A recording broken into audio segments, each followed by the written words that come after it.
I mean, how much are you thinking about the polar pattern of the mic when you're kind of building the horse? Well, I think as monitor engineers, a lot of times we can't think about that because we're limited to where the wedges are going to go on stage. Yeah.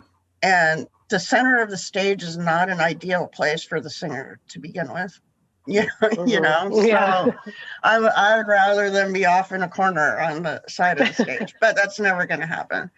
And then, you know, most people, they want the wedges in front of them, or got to leave an open space to get across the stage, or lights are going someplace. So I think a lot of times you're just stuck and trying to, you know, you have to figure out the best way to get your job done. And it's not always necessarily what the microphone is.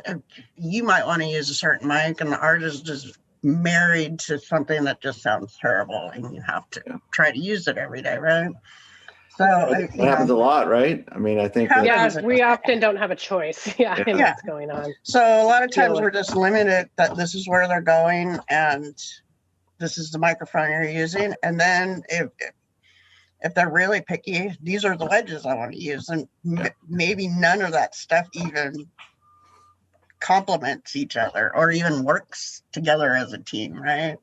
Well, I mean, Christina, you got James singing through that, you know, what, 409? 409, yeah. You know, it's his thing, right? I mean, that's got to be tough to deal with. It is.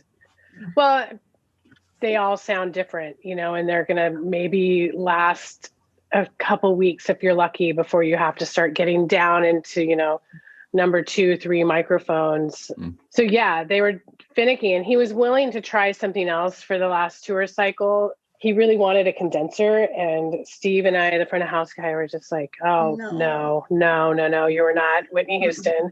You're dropping this, becomes a percussion mic at times. Like, it's going to bring, at some point, people to their knees, you know, in pain. So then we were trying to build different microphones because he was willing to even hold something. But then Steve and I kind of put the kibosh on that because we were just like, that's just not good. It's going to look weird with you. And we're just used to this thing. So it ended up going back to the 409s. But then we were running those through the Portico, you know, 5052s, which really helped a lot. And nice working with someone that is understand and willing to, you know, kind of spend that money on those things. But that was his mic, and we just stayed on eBay all the time and bought everyone we could find. Yeah, I guess if you have the budget, you can kind of afford to do. Yeah, budget can make a big difference. Yeah. but you need a crew, you need a team that's willing to kind of get in there and do it. Yeah.